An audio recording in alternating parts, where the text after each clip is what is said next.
Salut, SketchUp 2025 est sorti avec des nouveautés cette année. On va pouvoir mettre des environnements, on va pouvoir travailler des matériaux avec des reflets, avec du relief, directement dans SketchUp sans utiliser de moteur de rendu. Il y a encore deux, trois autres nouveautés au niveau BIM, au niveau des extensions, des choses comme ça. Et puis globalement, vous allez voir que ça reste quand même SketchUp, même si visuellement ça change. Ça s'utilise toujours de la même manière. Bref, je vous montre ça tout de suite. Donc voilà, quand on lance SketchUp 2025, ce qu'on a comme écran d'accueil, donc on a la nouvelle figurine de l'année qui, je crois, est un développeur de chez eux, de chez SketchUp. Et puis on a pas vraiment de nouveauté, visuellement ça ressemble à SketchUp, donc on l'utilise toujours de la même manière. Là où ça va beaucoup changer, c'est au niveau de cette barre d'outils là, la barre style, donc clic droit style. D'habitude, on a tous ces styles d'affichage là, mais pas le dernier là. Le dernier, il va faire apparaître un environnement. Quand je clique là-dessus, il me dit activer les matériaux photoréalistes. Et c'est là qu'est la grosse nouveauté de cette version. Je fais OK. Et vous allez voir que là, pour le coup, ça va changer. Voilà. SketchUp me met un fond un peu réaliste. Je vais faire un sol là sous les pieds de notre petit personnage. On va activer les ombres. Voilà, et on voit qu'on a des ombres ici. Et donc, cette chose qu'on a autour, c'est l'environnement. Voilà, matériaux photoréalistes. Donc, sur le côté, dans la palette par défaut, on a un nouvel encart qui s'appelle environnement, dans lequel je peux cliquer. Et là, je retrouve l'environnement que j'ai ici, je le retrouve là. Si je vais dans sélectionner, je vais pouvoir changer cet environnement juste en cliquant. Et on voit que ça change complètement l'éclairage de la scène, l'ombre de la scène. Bref, c'est cet environnement-là qui va faire un petit peu l'éclairage, quoi. Et j'en ai pas mal, je peux ajouter aussi mes propres environnements que je vais récupérer sur des sites internet. Hop, je vais mettre celui-là par exemple, et ensuite je vais aller dans éditer et je regarde que je peux faire l'emplacement du soleil, et on voit que voilà, je peux bouger le soleil par rapport à la photo. Vous voyez, sur la photo, là, on se doute que le soleil est ici. Si je vais en sélectionner une autre, le soleil est là, donc je vais dans éditer, utiliser le soleil couchant, hop, il est là. Et donc quand je vais tourner l'environnement qui s'appelle un HDRI, et ça tourne aussi l'ombre puisque ce point-là de soleil, il bouge. Je peux aussi modifier l'exposition du dôme, plus ou moins lumineux, et la réflexion. Alors la réflexion, pour l'instant, on va me dire, ouais, j'en vois pas trop de réflexion. Eh bien, c'est parce que c'est la deuxième nouveauté de SketchUp, ce sont les matériaux réalistes. On met un environnement en place comme celui-là, et ensuite, on va mettre des matériaux. Donc on va aller dans matière, comme on faisait tous les ans. Donc là, ça a un petit peu changé, c'est représenté maintenant par des cubes. Et on a des catégories, alors je vais aller chercher, je sais pas, dans le sol, carrelage peut-être, carrelage, voilà, et je vais prendre celui-là. Clic, je le mets ici. Et qu'est-ce qui se passe? On le voit tout de suite. Eh bien là, il y a un sol avec des reflets, des petits effets de matière, de relief sur les dalles, etc.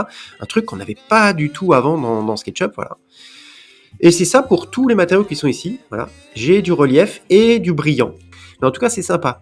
Si je vais dans l'édition de la matière, je peux régler la taille de la matière ici. Par exemple, si je mets 1, mes carreaux sont plus grands. Mais ce qui est nouveau, c'est tout ce qu'il y a en dessous là. Je peux cocher métallique et après avec le curseur mettre un effet métallique ou pas. Hop, je l'enlève. La rugosité, c'est le côté brillant. Allez, ça brille ou ça brille pas. Le normal, c'est le relief. Voilà, plus ou moins accentué. Là, c'est en relief avec. Bref, tous les matériaux qui sont maintenant dans la bibliothèque SketchUp proposent tous ces maps de texture. On va prendre un parquet ou un bois. Complètement au hasard, je vais mettre ça. Et voilà, on a un bois qui est sympa puisqu'il reflète et il y a un petit peu de relief. Si je vais éditer ce bois, rugosité, c'est le côté brillant. Alors regarde, on peut carrément le faire tout lustré comme ça. Ça marche super bien. Le relief, plus ou moins de relief dessus. Donc c'est quand même très très réaliste pour un rendu SketchUp, quoi. Donc, je vous le disais, toutes les matières de SketchUp sont comme ça, mais il n'y a pas beaucoup de matières par défaut au début, même si vous en trouverez des nouvelles sur l'Extension Warehouse. Il y a plein de bibliothèques qui existent déjà, qui sont proposées. Vous pouvez aller les télécharger et les ajouter. Mais de toute façon, on a ici une fonction IA qui va permettre de prendre n'importe quel matériau et de le rendre un peu réaliste comme celui-là. Je vous fais une petite démonstration. Je vais créer un nouveau matériau ici que je vais appeler test et je vais aller chercher une image d'un parquet que j'ai récupéré sur Internet. Ok, je mets une taille convenable, 1 mètre, ok, et je l'applique là.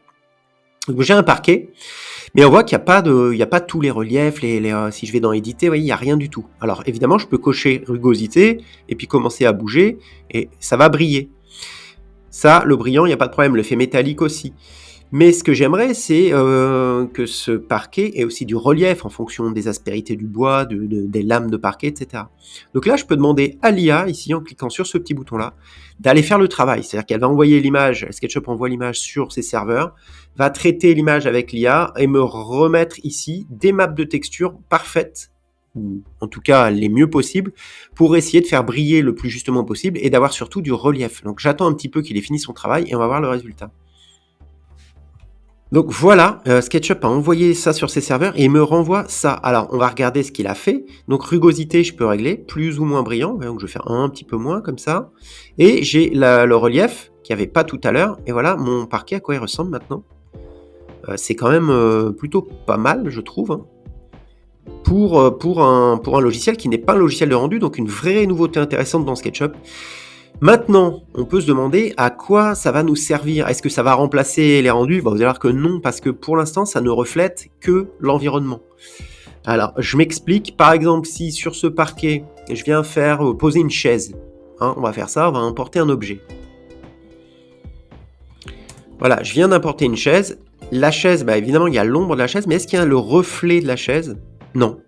Ce qui reflète et ce qui impacte les matériaux, c'est simplement l'environnement. C'est-à-dire que si je construis un mur ici, eh ben, il ne sera pas forcément pris en compte par l'environnement. Donc là, normalement, il y a de l'ombre.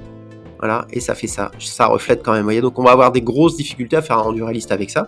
N'empêche que ça va nous permettre quand même de faire des images beaucoup plus jolies que ce qu'on pouvait faire avant.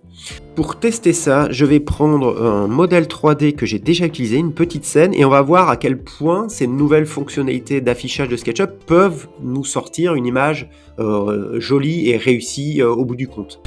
Alors j'ai voulu tester ce que donnait ce nouveau style d'affichage dans un projet SketchUp, donc je me suis mis dans un de mes projets, j'ai cadré là simplement un lit, un peu de parquet, un soleil qui rentre, et là on voit le SketchUp, l'affichage SketchUp tel qu'on en a l'habitude, le truc classique.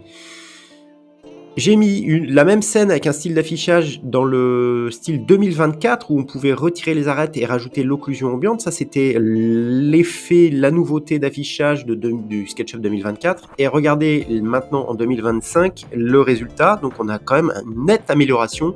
On commence à avoir du reflet, une lumière qui est un peu plus douce, etc., qui est modifiée par l'environnement. Donc, en gros, on passe de ça, l'affichage classique SketchUp, à ça, sans faire de rendu, donc on n'est pas sur quelque chose de photoréaliste, mais n'empêche que ça commence à être pas mal quand même, et c'est beaucoup plus intéressant. Sur certaines scènes, ça marche bien, comme sur celle-ci. Sur d'autres, ça a très peu d'intérêt. Voilà, ça marche bien quand on a la lumière en face et que le soleil tape sur une surface. Sinon, ça a un petit peu moins d'intérêt. Donc il y a aussi d'autres nouveautés, notamment il y a une amélioration de tout ce qui est les données du BIM quand vous importez un modèle depuis Archicad ou Revit. Voilà, ça s'importe mieux, s'importe plus précisément.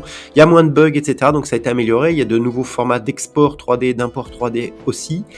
Il y a une nouvelle extension que je vous mettrai en nom là parce que je l'ai pas en tête, mais je vais vous l'écrire sur l'écran, qui permet de importer toutes les extensions que vous avez dans la version précédente. C'est-à-dire que si aujourd'hui vous passez à SketchUp 2025 et dans votre SketchUp 2024 vous aviez plein d'extensions, ben vous pouvez, grâce à cette petite extension, ramener tous les outils, toutes les extensions que vous avez utilisées dans le 2024, vous les mettez automatiquement dans le 2025, donc c'est un vrai gain de temps. Et il y a une question que je me pose, et j'ai pas pu tester pour l'instant, c'est que les matières qui ont été créées par SketchUp avec cette nouvelle façon de faire, ici, là, par exemple sur le parquet, avec le relief, le reflet, etc., lorsque je vais lancer un rendu dans Enscape ou V-Ray ou un moteur comme ça, est-ce que ces informations-là vont être automatiquement dans le logiciel de rendu, auquel cas ce serait un vrai gain de temps. Voilà, ça c'est toutes des choses que je vais tester et je vous en ferai des vidéos dans les semaines à venir. Et si vous voulez rester un petit peu informé de ce qui se passe avec cette nouvelle version de SketchUp et du reste, rejoignez la communauté que j'ai créée il y a quelques mois et maintenant on est, je sais pas, au moins 2000 dedans. Et ça parle de 3D et on pose nos questions et il y a des formations, il y a des tutos, il y a des lives, il y a plein de choses pour vous. N'hésitez pas, le lien, c'est le premier lien dans la description. Voilà, pour avoir accès à toutes les ressources que je propose, c'est dans cette communauté.